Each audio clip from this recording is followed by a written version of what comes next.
వికారాబాద్ జిల్లా కొడంగల్ నియోజకవర్గ కేంద్రంలో వరుణదేవుడు కరుణించాలని కొడంగల్ మున్సిపాలిటీ 2వ వార్డు కౌన్సిలర్ వాణిశ్రీ మధుసూదన్ యాదవ్ స్వగృహంలో కప్పకాపిడితో పూజలు.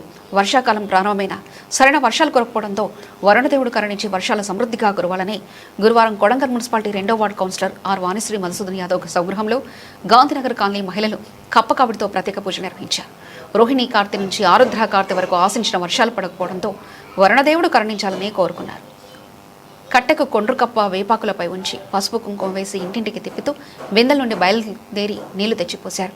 వానమ్మ వానమ్మ ఒకసారి వచ్చిపోవా అంటూ వరుణదేవుడిని ఆటపాటలతో పూజలు నిర్వహించారు. ఈ కార్యక్రమంలో మాజీ కౌన్సిలర్ మధుసూదన్ యాదవ్, మిఠాయి రాజేందర్, కాలనీ వాసులు పాల్గొన్నారు.